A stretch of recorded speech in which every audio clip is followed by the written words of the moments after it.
दर्शन और पंचतत्व दीक्षा। श्री सुत जी ने कहा, जब मैं शिव के अर्चना को बताऊंगा तो ही परम मुक्ति तथा मुक्ति का दाता है।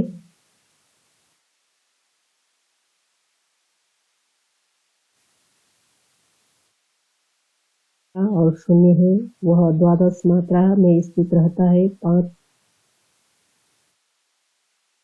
वक्र रसों है और अन्य अंग बिंदु से पूर्व शैत अस्त्र को बोले शिव। यह ऊर्ध्व में है। मंत्र हम इतना ही समस्त प्रकार के अर्थों का प्रदान करने वाला होता है। दोनों हाथों से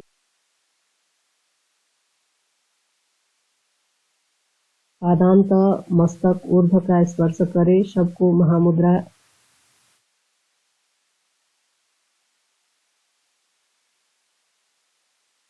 है। करन्यास तथा अंगन्यास करना चाहिए और ताल हस्त से पृष्ठ को अस्त्र मंत्र के द्वारा शोधन करे। कनिष्ठा को आदि से करके तर्जनी से अंगों का विन्यास करे। अब मेरी हृदय कमल के कर्णिका में पूजन को बतलाता हूँ। हृदय से धर्म, ज्ञान, वैराग्य और ऐश्वर्य आदि की अर्चना करे। हृदय के आह्वान और स्थापना, सम्मुखीकरण, शरोधन आदि पाद्य एवं अर्घ समर्पित करना चाहिए। आचमन, स्तवन एक ही आधार के तुल्य पूजा करनी चाहिए। अब अग्नि कार्य की विधि को बतलाऊंगा। शास्त्र के द्वारा उल्लेखन करे। कर्म के द्वारा अभिक्षण और हृदय से भक्ति का न्यास करना चाहिए। हृदय के अथवा शक्तिगत में अग्नि का प्रक्षेपण करे। गर्भा या नादि करके उसको पश्चिम निष्कृति करनी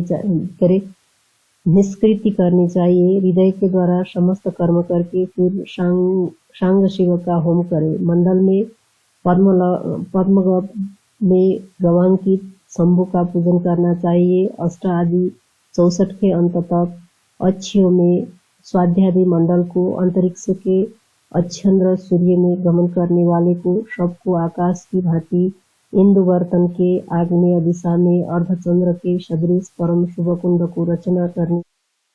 अग्नि शास्त्र में पारायण शास्त्र हृदयादि गणा कही जाती है। दिशाओं के पांति में अस्त्रकूट और कर्णिका में सदाशिव का अर्चना करे। पर पंचतत्व में स्थित भूमि आदि की दीक्षा को बतलाता हूँ। निवृत्ति, भूप्रतिष्ठा, अग्नि और रश्मि को शांति तथा पश्चात होम में तत्पर अध्यक्ष शांत होता है कि एक की 100 आहुतियों का होम होता है। इस प्रकार से 5 होम करने चाहिए। इसके अनंतर पूर्णाहुति देकर प्रसाद के द्वारा भगवान शिव का स्मरण करना चाहिए। प्रायश्चित की विशुद्धि के लिए क्रमशः एक आहुति अस्त्र बीज से होम करनी चाहिए। इस प्रकार से दीक्षा की समाप्ति को जाती है। यजन के व्यतिरेक से उत्तम संस्कार को गुप्त रचना चाहिए। इस प्रकार से संस्कारों से शुद्ध को शिवत्व निश्चित ही प्राप्त हो जाता है। कृष्ण पूजन वर्णन।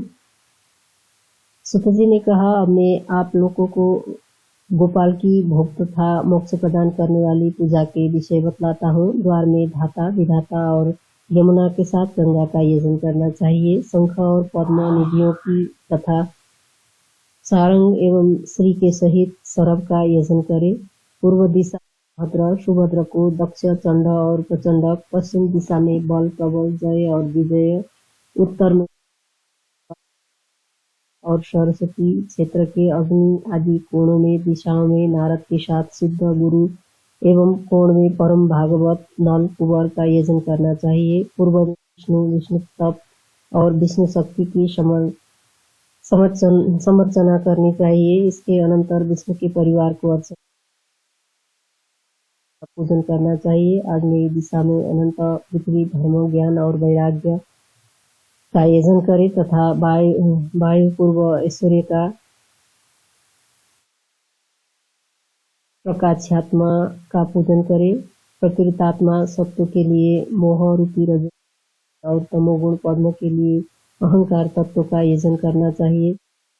परतत्व सूर्य, इंदु, बरिमंडल, विमला आदि और आसन को प्राची पूर्व दिशा में श्री री ने बल्लवाय स्वाहा, यह जिसके अंत में है ऐसा उसका मंत्र कहा जाता है। अब अंगों को बतलाता जाता है। याचक, सूचक, बीचक तथा त्रैलोक्य की रक्षा करने वाला असुरों के अरि भगवान विष्णु के सुदर्शन चक्र का यजन करे। हृदयादि पूर्ण कोणों में शक्ति का पूजन करे। पूर्व में सत्यभामा, सुनंदा, नागनाजिति, लक्ष्मणा, मित्रविंद्रा और सुशीला, जाम्बवती, इन 8 महर्षियों के सहित शंख, चक्र, गदा, पद्म, मुसल और शांग धनु इन भगवान के आयुधों का समर्चना करना चाहिए। प्राची दिशा में खड्ग, पाश, कुश, श्रीवत्स, कौस्तुभ, मुकुट, बनमाला और इंद्रादि ध्वज मुख्यत्व का आयोजन करे। कपन तथा श्री के मही सहित कृष्ण का अर्चन करना चाहिए। इस प्रकार से जाप से, ध्यान से, पूजन से मानव अपने समस्त कामनाओं की प्राप्ति किया करते हैं। गायत्री न्यास। श्री हरि ने कहा, अब हम गायत्री के न्यास आदि को बतलाते हैं, पर गायत्री के छंद भी बतलाएंगे। गायत्री के विश्वामित्र ऋषि है और इसके देवता सविता है। ब्रह्म के शीर्ष वाली यह रुद्र की शिखा वाली है। यह गायत्री आश्रित रहती है। इसका विनियोग एक नेत्र है तथा कात्यायनी की सगोत्रजा है। गायत्री को त्रैलोक्य के चरण वाली और पृथ्वी की कुक्षी में से संस्थित रहने वाली समझना चाहिए। गायत्री का इस प्रकार का पूर्ण ज्ञान प्राप्त करके तथा स्वरूप को जानकर ही इसका 12 लक्ष्य जप करना चाहिए। इसे 3 वाली 8 अक्षरों वाली 4 पादों से युक्त तथा 3 पद्यों वाली 8 अक्षरों वाली 4 पादों से युक्त तथा षड्क्षर जानना चाहिए। त्रिपदा का जप करना चाहिए और अर्चना में चतुष्पद पदा यह बताई गई है। न्यास में, जप में, ध्यान में, अग्नि कार्य में अर्थात हवन में तथा अर्चन में इस समस्त पापों के प्रकृष्ट रूप से नाश कर देने वाली गायत्री के न्यास करने के स्थानों को बताते हुए कहते हैं कि पैरों के मध्य में, दोनों जंघाओं में, जानों में, उरुओं में, गुहण में, नाड़ी में, नाभि में, शरीर में, स्तनों में, हृदय में, कंठ में, तालू में, दोनों कंधों में, भौं में और ललाट में न्यास करे। पूर्व, दक्षिण, पश्चिम तथा मूर्धा में आकार का न्यास करना चाहिए। और न्यास के वर्णों को बताता हूँ। इसका वर्ण इंद्र, नील और वही के समान है। पीत, कपिल, श्वेत, विद्युत की प्रभा के तुल्य, तार, कृष्ण और क्रम से रक्त वर्ण है। श्याम, शुक्ल, पीत, पद्मराग, मणि के समान है। शंख वर्ण और पांडर वर्ण है तथा रक्त वर्ण आसक्ति तुल्य है। अर्क वर्ण के सम वर्ण है और शंख की आभा के तुल्य सौम्य एवं श्वेत वर्ण होता है। जिसका हाथ स्पर्श करता है और जो नेत्र से देखता वह सभी पूत हो जाता है। गायत्री से पर अन्य कुछ भी नहीं है। यह गायत्री सर्वोपरि शिरोमणि मंत्र है। संध्या विधि। कहा, हे रुद्र, अब मैं तुमको संध्या की विधि बतलाता हूँ, जो कि अधर्म का नाश करने वाली होती है। 3 बार प्राणायाम करके फिर संध्या के स्नान का उपक्रम करना चाहिए। आय प्राण वायु वाला होते हुए 3 बार प्रणव, बहरितिया और सिर के सहित गायत्री का जप करे। इसी को प्राणायाम कहा जाता है। वह ब्राह्मण की प्राणायामों के द्वारा मन, वाणी और शरीर से उत्पन्न होने वाले दोषों का दाह कर देना चाहिए। इसलिए ब्राह्मण को सब कालों में प्राणायाम पारायण होना चाहिए। संध्या के समय में अग्नि का उच्चारण करके प्रातःकाल में सूर्य इत्यादि मंत्र को कहकर और मध्याह्न में आप पुनंतु इत्यादि मंत्र को बोलकर यथाविधि उपस्पर्शन करना चाहिए। इसके अनंतर के कुशोदक से महार्चन करना चाहिए। प्रणव से संयुक्त वारी को पद से प्रक्षिप्त करे। रजोगुण तमगुण से होने वाले अपने मोह के कारण उठे हुए जागृत, स्वप्न और सुषुप्ति काल में उत्पन्न होने वाले तथा वाणी, मन और कर्म से संपन्न हुए दोषों को जो 9 प्रकार के होते हैं उनको इन आपोरिष्टा इत्यादि 9 मंत्रों के द्वारा दग्ध कर देना चाहिए। फिर हाथ में जल को लेकर द्रुपदा दीप इत्यादि मंत्र का उच्चारण एवं जाप करके उस जल को प्रक्षिप्त करना चाहिए। 3 बार, 6 बार, 8 बार और 12 बार अर्पण करना चाहिए। उद्युक्त्य सूर्यदेव का उपस्थान करना चाहिए। इस प्रकार से दिन और रात्रि के समय से जो भी कुछ पाप किया है वह सभी उसी क्षण में आया करता है।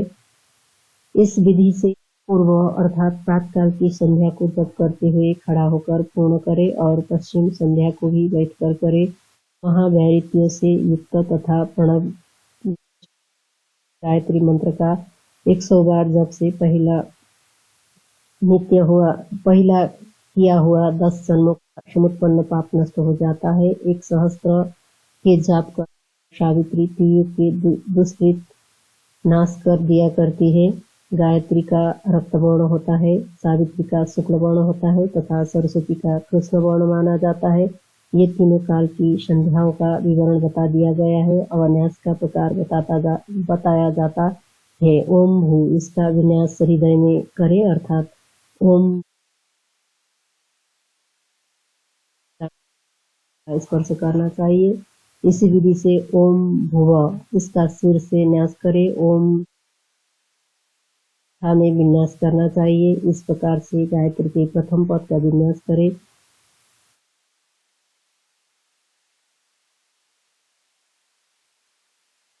हम हृदय के न्यास में नम का प्रयोग, द्वितीय में स्वाहा और तृतीय में बपट का प्रयोग करें। इसके पश्चात विद्वान को कवच में न्यास करना चाहिए और द्वितीय विन्यास